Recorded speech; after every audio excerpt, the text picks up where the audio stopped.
2025 বৰ্ষৰ IPLৰ mega option আহি আছে আৰু এবাৰ বহুত টকা খেলুৱৈসকলে পাবলৈ গৈ আছে আৰু কেজনমান খেলুৱৈটো বহুত কোটিপতি হ'ব বহুত তেওঁলোকে টকা পাব আৰু কাৰ এতিয়া ভাগ্য উদয় হয় সেইদিনাখনি আমি গম পাম যেদিনাখনি অপচন হ'ব কিন্তু বৰ্তমান সময়ত আপোনালোকক জনাবলৈ পাই মই সুখী যে আমাৰ অসমৰ ফালৰ পৰা প্ৰায় 10 গৰাকী খেলুৱে 2025 বৰ্ষৰ IPL মেগা অপচনলৈ তেওঁলোকৰ নাম দিছে বা তেওঁলোকৰ নাম পঞ্জীয়ন কৰিছে আৰু এনেকুৱা ধৰণৰ নামটোহে অপচনত দিবলৈ BCCI অলপ টকাও দিবলগীয়া হয় ফিস এটা দিবলগীয়া হয় মই যিমানটো জানো আৰু বৰ্তমান সময়ত যি জানিব পাৰিছো যে 10 গৰাকী খেলুৱাই IPL মেগা অপচনৰ বাবে তেওঁলোকৰ নাম দিছে যে আমি IPL খেলিবলৈ ইন্টাৰেষ্টেড আপোনালোকে মোক ক্ৰয় কৰিব পাৰে যদি BCCI এতিয়া শৰ্ট লিস্টেড কৰে আসলতে অসমৰ খেলুৱৈ কেইগৰাকী কিন্তু দেখাটো লক্ষণীয় হ'ব যে BCCI কাক শৰ্ট লিস্টেড কৰে এই 10 গৰাকী খেলুৱৈৰ ভিতৰত মই কোন আছে অসমৰ ফালৰ পৰা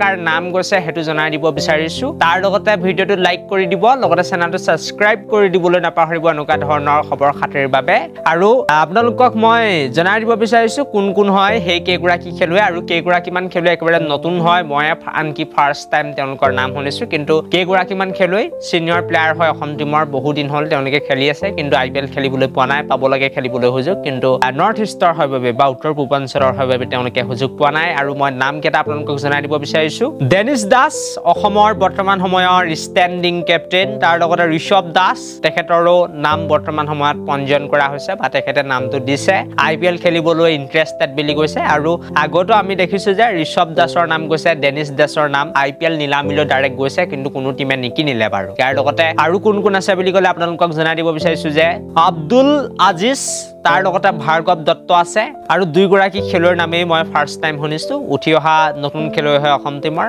আশা কৰিম তেওঁলোকো যাতে আগবাঢ়ি যায় ইয়াৰ পাছতেই অসমৰ প্ৰাক্তন T20ৰ কেপ্টেইন মিন্ময় দত্ত ইয়াৰ লগতে বিশাল ৰয় আৰু সৌৰভ দে তেওঁ নিজৰ নামটো দিছে IPL পঞ্জীয়নত বা BCCI দিছে যে আমি আসলতে খেলিব বিচাৰিম IPL আৰু বহুত বেছি টেলেন্টেড আকাশ সেন গুপ্তাৰ নাম